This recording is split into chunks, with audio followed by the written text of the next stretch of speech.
Hello viewers, welcome to your Startech journey. আজকে আমি আপনাদের কাছে নিয়ে এসেছি একটা নতুন ভিডিও। এই ভিডিওতে আমি আপনাদেরকে দেখাবো কিভাবে আপনারা অনলাইনে বাড়িতে বসেই নিজেদের ইডাব্লিউএস সার্টিফিকেট আপনারা অ্যাপ্লাই করবেন। তো আপনারা হয়তো অনেকেই অনেক ভিডিও প্ল্যাটফর্মে ইডাব্লিউএস এর ভিডিও দেখেছেন। তো আমরা এই ভিডিওটা তৈরি করেছি খুব সহজভাবে। প্রত্যেকটা পয়েন্ট এখানে আমরা তুলে ধরেছি যাতে আপনাদের বুঝতে সুবিধা হয়। আমাদের চ্যানেলে দেখবেন অলরেডি একটা ভিডিও আছে ইডাব্লিউএস সম্পর্কে, যে কিভাবে আপনারা ডকুমেন্ট যেগুলো লাগবে ইডাব্লিউএস সার্টিফিকেট করতে গেলে সেই ডকুমেন্টসগুলো কী কী লাগবে, বা ডকুমেন্টগুলো আপনার কোথা কোথা থেকে কীভাবে ম্যানেজ করবেন, আপনাদেরকে স্টেপ বাই স্টেপ সেই ভিডিওতে দেখানো আছে। সেই ভিডিওর যদি আপনারা না দেখে থাকেন তাহলে আমাদের চ্যানেলে গিয়ে দেখতে পারেন ভিডিওটা। বা যদি এখানে দেখুন, আমরা ভিডিও ডেসক্রিপশনে আমরা লিঙ্ক দিয়ে দিয়েছি, এই লিঙ্ক থেকে গিয়েও আপনারা ওই ভিডিওটা দেখে নিতে পারেন। ওই ভিডিওটা দেখে নিলে আপনাদের এই ভিডিওটা দেখতে আরও বুঝতে আরও সুবিধা হবে। আমরা ভিডিওর প্রত্যেকটা পয়েন্ট এখানে তুলে ধরেছি, আপনারা ভিডিওটা স্কিপ না করে ভালোভাবে মনোযোগ সহকারে দেখুন। তাহলে আপনারা আপনাদের যে অ্যাপ্লিকেশন যখন করবেন কোনো ভুল ত্রুটি ছাড়াই প্রথমবারেই আপনাদের অ্যাপ্লিকেশনটা অ্যাপ্রুভ হয়ে যাবে কোনো ভুল ত্রুটি ছাড়াই। তো প্রথমে আপনারা যে কোনো ব্রাউজার থেকে আপনারা এটা ওপেন করে নেবেন, মোবাইল ব্রাউজার বা পিসি ব্রাউজার বা পিসি থেকে ব্রাউজারটা ওপেন করার পর আপনারা গুগলে কাস্ট সার্টিফিকেট লিখে সার্চ করবেন। সার্চ করার পর দেখুন আপনারা এখানে একটা এরকম টাইপের অপশন আপনাদের চলে আসবে ইন্টারফেস। আপনারা এখানে এই যে কাস্ট সার্টিফিকেট যে প্রথমে ওয়েবসাইটটা চলে এসেছে কাস্ট সার্টিফিকেট wp.gov.in, এই অপশনে ক্লিক করবেন। ক্লিক করার পর আপনাদের কাছে ওয়েবসাইটটা এখানে খুলে যাবে। খুলে যাওয়ার পর দেখুন এখানে ইডাব্লিউএস এর যে অপশনটা আছে, এখানে আপনারা অ্যাপ্লাই ফর ইডাব্লিউএস এই অপশনে ক্লিক করবেন। আমরা আগামী দিনেও ভিডিও কিছু বানাবো যেক্ষেত্রে আপনারা সার্টিফিকেটে অ্যাপ্লিকেশন করার পর যদি কারো কোনো ভুল হয়ে থাকে সেটা কীভাবে এডিট করবেন বা কীভাবে চেক করবেন, বা সার্টিফিকেট কীভাবে ডাউনলোড করবেন, বা অ্যাকনোলেজমেন্ট স্লিপ কীভাবে রিপ্রিন্ট করবেন, সেগুলোর ব্যাপারে আরেকটা ভিডিও বানাবো। তবে এই ভিডিওটা আমরা শুধুমাত্র ইডাব্লিউএস অ্যাপ্লিকেশন কীভাবে করবেন তার ব্যাপারেই ভিডিওটা কিন্তু দেখাবো। এই তো আপনারা প্রথমে ইডাব্লিউএস অপশানে আসার পর এই অ্যাপ্লাই ফর ইডাব্লিউএস এই অপশানে ক্লিক করবেন। ক্লিক করার পর এখানে দেখুন আপনারা সবার প্রথমে দুটো অপশন এখানে পেয়ে যাবেন, একটা স্টেট একটা সেন্ট্রাল। আপনারা যদি স্টেট ইডাব্লিউএস অ্যাপ্লিকেশন করতে চান তাহলে স্টেট ক্লিক করবেন। যদি আপনারা অন্য কোনো স্টেট থেকে বিলং করেন তাহলে আপনারা সেই স্টেটের যে পার্টিকুলার ওয়েবসাইট আছে ইডাব্লিউএস অ্যাপ্লিকেশন করার জন্য, তাহলে সেখান থেকে যে সেই স্টেটের ইডাব্লিউএস সার্টিফিকেট অ্যাপ্লিকেশন করতে পারবেন। আর যদি আপনারা ডিরেক্ট সেন্ট্রাল করতে চান তাহলে ডিরেক্ট আপনারা এখান থেকে সেন্ট্রাল ইডাব্লিউএসও অ্যাপ্লিকেশন করতে পারেন। যেটা আপনাদের দরকার সেটা আপনারা এখানে অ্যাপ্লিকেশন করবেন। আর যদি সেন্ট্রাল এখানে সিলেক্ট করেন তাহলে এখানে একটা অপশন আছে দেখুন, যে আপনারা কি অলরেডি স্টেট ফরম্যাটে ইডাব্লিউএস সার্টিফিকেট পেয়ে গেছেন। যদি পেয়ে গিয়ে থাকেন তাহলে ইয়েস করবেন, না হলে নো করবেন। তারপরে বাকি প্রসেসটা কিন্তু সেম। তো এরপরে আমরা এখানে যেহেতু আমরা স্টেট ইডাব্লিউএস অ্যাপ্লাই করবো তাই স্টেট সিলেক্ট করেছি। এখানে দেখুন এখানে স্টেটটা অটোমেটিক্যালি সিলেক্ট হয়ে গেছে। এরপর এখানে ডিস্ট্রিক্ট সিলেক্ট করতে হবে। ডিস্ট্রিক্ট সিলেক্ট করার পর সাব ডিভিশন সিলেক্ট করতে হবে। এরপর যদি আপনার মিউনিসিপ্যালিটি এরিয়া হয় তাহলে মিউনিসিপ্যালিটি এখানে বক্সে টিক করতে হবে। যদি ব্লক এরিয়া হয় তাহলে ব্লক এরিয়ায় টিক করতে হবে। এরপর এখানে ব্লকটা আপনাদেরকে সিলেক্ট করতে হবে। সিলেক্ট করার পর যে গ্রাম পঞ্চায়েতের আন্ডারে আপনাদের আছে আপনাদের অ্যাড্রেস, সেই গ্রাম পঞ্চায়েত এখানে সিলেক্ট করতে হবে। গ্রাম পঞ্চায়েতটা সিলেক্ট করার পরে এখানে দেখুন আপনাদের একটা অপশন আছে অ্যাপ্লিকেশন ফর জেনারেল। এটা সিলেক্ট করার পর আপনাদের যে সাবকাস্টগুলো হয় দেখবেন জেনারেলদের অনেক সাবকাস্ট হয়, সেই সাবকাস্টগুলো এখানে পরপর দেওয়া আছে। তো আপনাদের যে সাবকাস্টটা আছে সেটা এখানে সিলেক্ট করবেন। যদি সাবকাস্টটা আপনাদের এখানে না এগুলো সিলেক্ট করার মধ্যে না থাকে তাহলে আপনারা এখানে আদার সিলেক্ট করে কিন্তু এখানে আপনাদের সাবকাস্টটা এখানে টাইপ করে দেবেন। টাইপ করে দেওয়ার পর দেখুন এখানে আপনাদের যে নাম, আপনাদের অ্যাপ্লিকেন্টের যে নাম, সেই নামটা এখানে ফিল করবেন। ফিল করার পর এখানে অ্যাপ্লিকেন্টের বাবার নাম ফিল করবেন। ফিল করার পর এখানে মোবাইল নাম্বারটা এখানে এন্টার করবেন অ্যাপ্লিকেন্টের। তারপরে ইমেল আইডিটা এখানে এন্টার করবেন।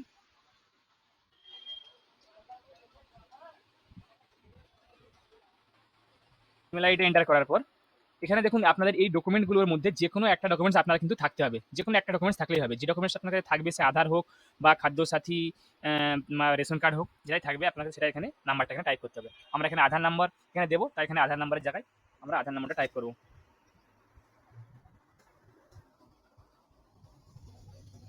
তারপর এখানে ডেট অফ বার্থ সিলেক্ট করতে হবে। আপনার অ্যাপ্লিকেন্ট এখানে ডেট অফ বার্থ সিলেক্ট করবেন।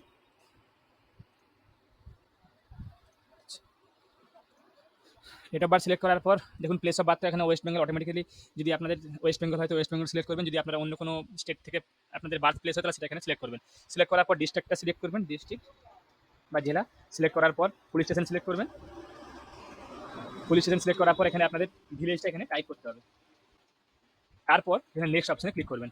নেক্সট অপশনে ক্লিক করার পর দেখুন এখানে একটা অপশন আছে present address for last 6 month. Last 6 month মানে শেষ 6 মাস ধরে আপনি যেই অ্যাড্রেসে আছেন সেই অ্যাড্রেসটা এখানে টাইপ করবেন। এখানে কেয়ার অফ দিয়ে আপনি আপনার গার্ডিয়ানের নামটা এখানে টাইপ করবেন, আপনার বাবা বা মা বা যদি কোনো লিগ্যাল গার্ডিয়ান থাকে তো গার্ডিয়ানের নাম এখানে টাইপ করবেন। তারপর এখানে সেম পুলিশ স্টেশন সিলেক্ট করবেন, এখানে ওয়ার্ডটা এখানে টাইপ করবেন, ওয়ার্ড বা গ্রাম পঞ্চায়েত। তারপরে এখানে ভিলেজ টাইপ করবেন, তারপরে পোস্ট অফিস এখানে টাইপ করবেন, তারপরে পিনকোডটা টাইপ করবেন। তারপরে দেখুন আপনার যে অ্যাড্রেসে আপনারা 6 মাস ধরে আছেন সেই অ্যাড্রেসটা আর আপনার পার্মানেন্ট অ্যাড্রেস যদি একই হয় তাহলে আপনারা এখানে ইয়েস করবেন। আর যদি আপনার পার্মানেন্ট অ্যাড্রেস আলাদা হয় এবং আপনি অন্য কোনো অ্যাড্রেসে লাস্ট 6 মাস ধরে আছেন তাহলে ক্ষেত্রে নো করে কিন্তু আপনাকে পার্মানেন্ট অ্যাড্রেসটা এখানে ফিল করতে হবে। যদি আপনার দুটো অ্যাড্রেস সেম হয় তাহলে এখানে সেমে ইয়েস ক্লিক করবেন, তারপরে নেক্সট অপশনে ক্লিক করবেন। ক্লিক করার পর দেখুন এখানে আপনাকে রিলিজিয়ন সিলেক্ট করতে বলা হবে, আপনারা আপনার রিলিজিয়নটা সিলেক্ট করে নেবেন। তারপরে জেন্ডার সিলেক্ট করবেন। তারপরে আপনাকে দুজন লোকাল রেফারি অর্থাৎ দুজন সাক্ষীর নাম আর অ্যাড্রেস সহ আপনাকে এখানে টাইপ করতে হবে। যে কোনো দুজন সাক্ষীর নাম, আমরা এখানে দুজন সাক্ষীর নাম এখানে টাইপ করব আর তাদের অ্যাড্রেস এখানে ফুল অ্যাড্রেস এখানে টাইপ করব। তারপর এখানে সেকেন্ড যে সাক্ষী, দ্বিতীয় সাক্ষী তার নাম এখানে টাইপ করব।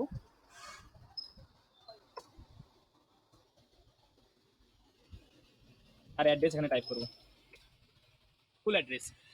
টাইপ করার পর দেখুন এখানে একটা পয়েন্ট আছে আপনাদের, whether the applicant or his family migrated from any other state or country। আপনাদের যে পরিবার আপনারা যদি অন্য কোনো স্টেট থেকে এসে এই স্টেটে বসবাস করে থাকেন তাহলে আপনারা এখানে ইয়েস করবেন, নাহলে নো করবেন।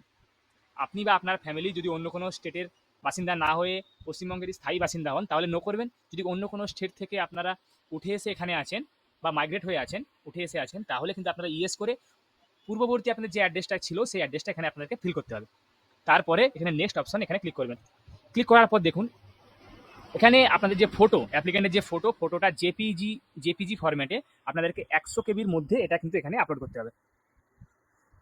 100 কেবির মধ্যে কিন্তু এটা আপলোড করতে হবে। এরপর ফটোটা আপলোড করার পর যদি ইনকাম ট্যাক্স রিটার্ন আপনার বা আপনার গার্ডিয়ানের যদি ইনকাম ট্যাক্স রিটার্ন থাকে তাহলে ইয়েস সিলেক্ট করবেন, নাহলে নো সিলেক্ট করবেন।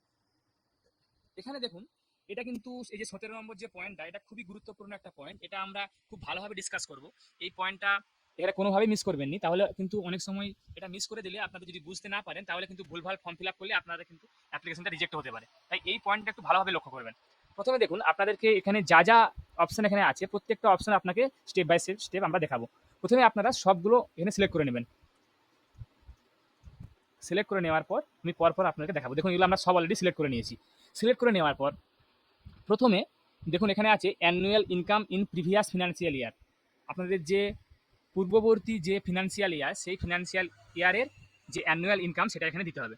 এখানে কিন্তু ইডাব্লিউএস সার্টিফিকেট জেনারেট যদি আপনাদের হয়ে যাওয়ার পর সেটা কিন্তু 1 বছর ভ্যালিডিটি। 1 বছর মানে একটা ফিনান্সিয়াল ইয়ার ভ্যালিডিটি হবে মার্চ থেকে মার্চ অবধি। আপনি ধরুন মার্চ মাসে এপ্রিলে করলেন আপনার সেটা আগের বছরের মার্চ মাস অবধি তার ভ্যালিডিটি হবে। যদি আপনি ধরুন ডিসেম্বরে করলেন বা জানুয়ারিতে করলেন সেটা কিন্তু আপনার ওই আগামী 2 মাস মাত্র মার্চ অবধি ভ্যালিডিটি হবে। তারপরে আপনাদেরকে আবার অ্যাপ্লাই করতে হবে। তো প্রথমে আমরা এই অপশনগুলো সিলেক্ট করবো। দেখুন প্রথমে দেখুন আপনার এখানে এই যে সেলফ মানে আপনার যে প্যান নাম্বারটা সেই প্যান নাম্বারটা এখানে আপনাকে টাইপ করতে হবে। প্যান নাম্বারটা টাইপ করার পর আপনার যে ইনকাম সোর্স সেটা স্যালারি হোক বা বিজনেস হোক বা এগ্রিকালচার হোক বা অন্য কোনো প্রফেশন বা আদার সোর্সেস হোক সেটা আপনারা এখানে আপনার যে ইনকামটা সেই ইনকামটা এখানে টাইপ করবেন। যদি আপনার কোনো ইনকাম না থাকে আপনি যদি স্টুডেন্ট হন তাহলে এখানে 00 টাইপ করতে পারেন। এখানে দেখুন অটোমেটিক্যালি এখানে আপনাদের যদি কোনো আপনারা টাইপ না করেন অটোমেটিক্যালি কিন্তু এখানে 0 নিয়ে নিয়েছে অলরেডি। এরপর আপনার বাবার যদি প্যান কার্ড থাকে তাহলে এখানে প্যান কার্ডটা কিন্তু এখানে আপনারা দেবেন, যদি না থাকে তাহলে কিন্তু আপনারা এখানে NA বা নট অ্যাপ্লিকেবল পুরোপুরিভাবে এটা লিখতে পারেন এখানে। এরপর আপনার সেম আপনার যদি বাবার যে ইনকাম সোর্স সেই ইনকাম সোর্স অনুযায়ী সেই বক্সে আপনারা ফিল করবেন যে ইনকামটা কতটা অ্যানুয়ালি কিন্তু। এরপর আপনার সেম প্রসেস অনুযায়ী আপনার মাদার বা আপনার স্পাউস বা আপনার কোনো সিবলিংসদের মানে ভাই বোন বা চিলড্রেন্স যদি কারো প্যান কার্ড থাকে তাহলে সেখানে প্যান নাম্বারটা এখানে টাইপ করবেন, না হলে এনএ সিলেক্ট করবেন এখানে। দেখুন যদি কারো না থাকে তাহলে একটা জিরো এখানে সিলেক্ট করে দেবেন, সিলেক্ট করে জিরো এখানে টাইপ করে দেবেন একবার, দেখুন এখানে অটোমেটিক্যালি এখানে জিরো চলে আসবে। যদি ইনকাম না থাকে, যদি ইনকাম থাকে তাহলে কিন্তু আপনাদের যে ইনকাম সোর্স, সেই ইনকাম সোর্সের জায়গা অনুযায়ী আপনারা সেখানটা ফিল করবেন। এরপরে নেক্সট অপশানে দেখুন এখানে একটা অপশান পেয়ে যাবেন আপনার এগ্রিকালচার এরিয়া। আপনাদের দেখুন আমরা ইনকাম সোর্স বাবার দেখিয়েছি, এখানে অ্যাপ্লিকেন্টের ফাদারের ইনকাম সোর্স এগ্রিকালচার থেকে, তাই আমরা এখানে এগ্রিকালচার যে এরিয়াটা আছে সেই এরিয়াটা এখানে সিলেক্ট করব। এগ্রিকালচার এরিয়াটা এখানে আমাদেরকে একরে দিতে হবে কিন্তু।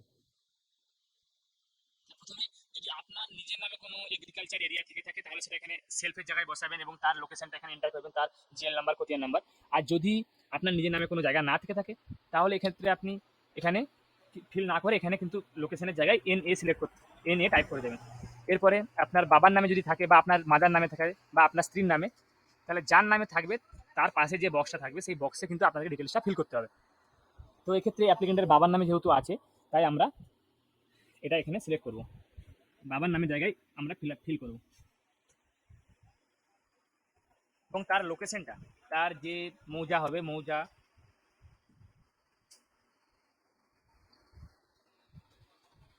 তার জেল নম্বর, তার জেল নম্বর, তার খতিয়ান নাম্বার এখানে টাইপ করতে হবে। এরপর এখানে একটা অপশন দেখুন পেয়ে যাবেন। এরপর মানে বাকি যাদের আপনাদের কোনো এরিয়া নেই সেক্ষেত্রে আপনারা ওগুলো এনএ এনএ ফিল আপ করে দেবেন এক্ষেত্রে, এনএ অর্থাৎ নট অ্যাপ্লিকেবল বা নট অ্যাভেলেবল। এরপর দেখুন এখানে একটা অপশন আছে আপনাদের রেসিডেন্সিয়াল ফ্ল্যাট, রেসিডেন্সিয়াল ফ্ল্যাট। তো এক্ষেত্রে এক্ষেত্রে আপনাদের এই জায়গাটা স্কোয়ার ফিটে আপনাদেরকে এখানে এন্টার করতে হবে রেসিডেন্সিয়াল ফ্ল্যাটটা। তো রেসিডেন্সিয়াল ফ্ল্যাট অর্থাৎ রেসিডেন্সিয়াল ফ্ল্যাটটা আপনাদের যে এরিয়াটার মধ্যে আপনাদের বাড়ি বা আপনাদের ফ্ল্যাট, শুধুমাত্র সেই পার্টিকুলার এরিয়াটাই আপনাকে স্কোয়ার ফিটে কনভার্ট করে এখানে বসাতে হবে। আপনাদের কিন্তু পুরো এরিয়াটা নয়, শুধুমাত্র যে জায়গাটায় আপনাদের বাড়িটা বা ফ্ল্যাটটা আছে শুধুমাত্র সেই এরিয়াটা বসাতে হবে। তবে এক্ষেত্রে একটা কথা খেয়াল রাখবেন, যদি আপনাদের এরিয়াটা 1000 স্কোয়ার ফিটের বেশি হয় তাহলে কিন্তু আপনারা ইডাব্লিউএস এর জন্য এলিজিবল আপনারা নয়। এক্ষেত্রে মাস্ট আপনাদেরকে অ্যাপ্লিকেন্টের বাবার বা অ্যাপ্লিকেন্টের মায়ের যেটা যার নামে আছে রেসিডেন্সিয়াল ফ্ল্যাটটা, সেটা কিন্তু 1000 স্কোয়ার ফিটের বেশি কখনোই হওয়া যাবে না। তো আমরা সেম প্রসেস অনুযায়ী যার নামে আছে সে ফাদার বা মাদার বা স্পাউস, তার পাশের বক্সে এরিয়াটা এখানে টাইপ করব, বাকি সেম প্রসেস অনুযায়ী এনএ বা নট অ্যাপ্লিকেবল এটা টাইপ করে দেবো।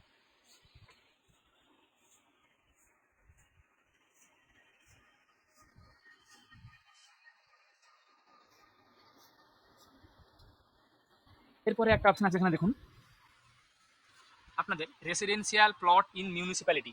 যদি আপনাদের মিউনিসিপ্যালিটি এরিয়ায় কোনো প্লট থেকে থাকে,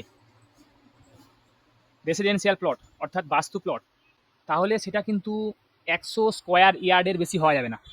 100 স্কোয়ার ইয়ার্ড অর্থাৎ মানে আপনাদের ধরুন 1 ডেসিমাল সমান 48 স্কোয়ার ইয়ার্ড, 1 ডেসিমাল সমান 48 স্কোয়ার ইয়ার্ড, 2 ডেসিমাল সমান 96.791 স্কোয়ার ইয়ার্ড, অর্থাৎ আপনাদের 2 ডেসিমাল সামথিং হয়তো আপনাদের জায়গাটা হবে। তার বেশি হলে কিন্তু আপনারা এর জন্য এলিজিবল নয়।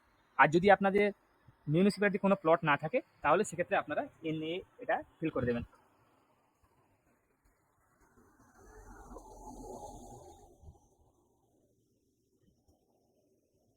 আর এরপরে দেখুন আপনাদের একটা অপশন আছে residential plot not in municipality. Municipality এরিয়ার মধ্যে নয় এমন রেসিডেন্সিয়াল প্লট, এমন বাস্তু প্লট যেটা মিউনিসিপ্যালিটি এরিয়ার মধ্যে নয়। এরকম প্লট কিন্তু যেগুলো আপনাদের পঞ্চায়েতের আন্ডারে যেসব প্লট, যে বাস্তুটা আপনাদের, সেই বাস্তুটা কিন্তু 200 স্কোয়ার ইয়ার্ডের বেশি হওয়া যাবে না। 200 স্কোয়ার ইয়ার্ডের বেশি হলে কিন্তু আপনারা ইডাব্লিউএস এর জন্য এলিজিবল নয়। তো এক্ষেত্রেও সেম প্রসেস, আপনাদের যাদের নামে জায়গাটা আছে, আপনার বাবা বা মা বা স্ত্রী, তার পাশের বক্সে আপনি ওটা ফিল করবেন। এরপরে সেম বাকি অপশানগুলোতে আমরা কিন্তু এনএ অপশান করে দেবো, এখানে এনএ। আর যার নামে রেসিডেন্সিয়াল প্লটটা থাকবে তার পাশে লোকেশনটা এখানে দিতে হবে। বাকি অপশানগুলো আমরা এনএ এখানে করে দেবো, এনএ। এরপর নেক্সট অপশানে যাব। এখানে দেখুন ডকুমেন্টস টু বি সাবমিটেড। এখানে আমরা এগুলো সিলেক্ট করে নেবো, যেগুলো যদি আমরা সিলেক্ট করছি। এখানে দেখুন এই যে আইটিআর এর অপশনটা আছে, আপনার যদি আইটিআর থেকে থাকে তাহলে সিলেক্ট করবেন, না হলে কিন্তু এগুলো আপনার বক্সটা টিক করার দরকার নেই। তবে দেখুন বাকি ডকুমেন্টগুলো কিভাবে ম্যানেজ করতে হবে, কিভাবে আপনারা সেগুলো স্টেপ বাই স্টেপ ম্যানেজ করবেন, সেই ব্যাপারে কিন্তু অলরেডি আমরা আমাদের চ্যানেলে একটা ভিডিও বানিয়েছি। এই দুটো ভিডিও যদি আপনারা পার্টিকুলারলি ভাবে একদম মানে ভালোভাবে দেখে থাকেন, তাহলে কিন্তু আপনাদের আশা করি কোনো প্রবলেম হবে না একটা ইডাব্লিউএস সার্টিফিকেট পেতে। একদম পুরো স্টেপ বাই স্টেপ একদম ক্লিয়ারলি ভাবে বোঝানো হয়েছে যে আপনারা কিভাবে অ্যাপ্লাই করবেন, কিভাবে ডকুমেন্ট জোগাড় করবেন। অতএব ভিডিও লিঙ্ক আপনারা ডেসক্রিপশনে পেয়ে যাবেন, ভিডিওটা দেখুন তাহলে বুঝতে পারবেন। এরপরে দেখুন সব একবার ফিল আপ করে দেওয়ার পর একবার আপনারা চেক করে নেবেন, চেক করার পর এখানে ফাইনাল সাবমিট এই অপশনে ক্লিক করবেন, সাবমিট অপশনে ক্লিক করবেন। সাবমিট অপশনে ক্লিক করার পর দেখুন application has been submitted successfully. আপনার এখানে অ্যাপ্লিকেশন নাম্বার জেনারেট হয়ে গেছে, আপনার এই অ্যাপ্লিকেশন নাম্বারটা কপি করে রেখে দেবেন। আর এই যে এখানে দেখুন click here for filled up application form, এখানে ক্লিক করলে আপনার যে ফর্মটা আপনারা ফিল করেছেন সেই ফর্মটা এখানে দেখিয়ে দেবে, সেই ফর্মটা আপনারা এখান থেকে ডাউনলোড করে রেখে দেবেন। আর এখান থেকে যে অ্যাকনোলেজমেন্ট স্লিপটা এখান থেকে আপনারা পেয়ে যাবেন, এখানে ক্লিক হেয়ার করলে এখানে অ্যাকনোলেজমেন্ট স্লিপটা আপনারা এখান থেকে পেয়ে যাবেন, এটাও আপনারা ডাউনলোড করে রেখে দেবেন। তারপরে দেখুন এখানে আপনার ইনকাম অ্যান্ড অ্যাসেটের যে ফর্মটা ওটাও এখান থেকে পেয়ে যাবেন, এটা ক্লিক হেয়ার করে এখান থেকে ডাউনলোড করে নেবেন। ডাউনলোড করে নেওয়ার পর এগুলো আপনারা ভালোভাবে সেভ করে রেখে দেবেন। বাকি কীভাবে কী ডকুমেন্টস অ্যারেঞ্জমেন্ট করতে হবে বা আপনাদেরকে ডকুমেন্টগুলো নিয়ে কোথায় কোথায় কীভাবে সাবমিট করতে হবে সেগুলোতে আমাদের অলরেডি একটা ভিডিও আছে, সেটা আমি আগেও বলেছি। সেই ভিডিও লিঙ্ক আমাদের ডেসক্রিপশনে আপনারা পেয়ে যাবেন, ওটা ওখান থেকে দেখে নিন, তাহলে আপনাদের পুরো প্রসেসটা ক্লিয়ার হয়ে যাবে। আশা করি ভিডিওটা আপনাদের ভালো লেগেছে।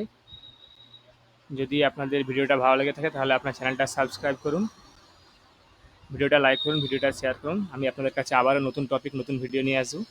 ধন্যবাদ।